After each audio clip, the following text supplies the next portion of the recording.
What's your thoughts, Chris, on long-term forecasting and population, right? Like a lot of the time it's undercooked, we don't expect the country to be that desirable and we probably underestimate population growth, but then we maybe overestimate the ability to build, enough housing. What's your sort of thoughts on the longer-term projections? Like, are they pretty bang on in your belief, or do you reckon we'll just over or underbuild? What's your thoughts?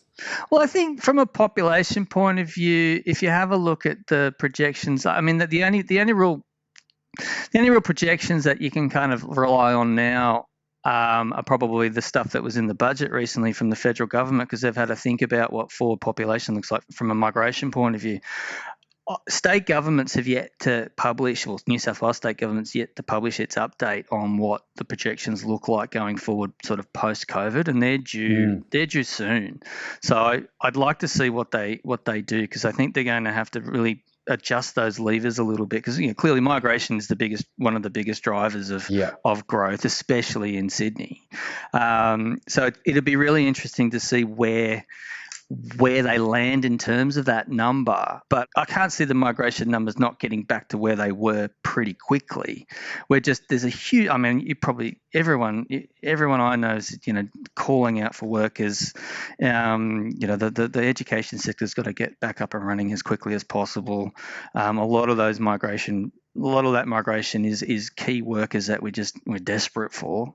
And there's a budget position clearly from the federal government who desperately wants more migrants over here to pop the taxes up. So, it's pretty important that we get them back from a number of levels. But yeah, I can't see it not coming back pretty strongly. I guess where they settle is a very interesting problem that maybe we can't crystal ball too much, because they're going to settle where the new housing is, right? Or where their housing opportunities are. And we don't really know what that is, or housing and job opportunities. Sorry, it's always, the two things that you need to settle is somewhere to work and somewhere to live. And so I'm not sure what those migrant patterns are going to be post-COVID, because they'll traditionally, migrants will come and land in Sydney. They might spend a couple of months in Sydney, and then they might either settle or they'll disperse.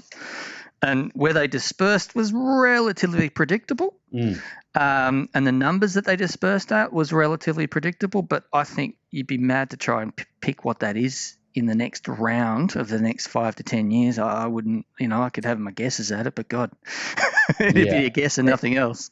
But that sort of leads into a major challenge with policy then, doesn't it? Because then you've got to, it's not as quickly I could build a building and then all of a sudden it's there. I mean, it takes years to go through the planning process. That's right. And developers have got to take a punt on this as well. Someone's actually got to take the gamble. Yeah.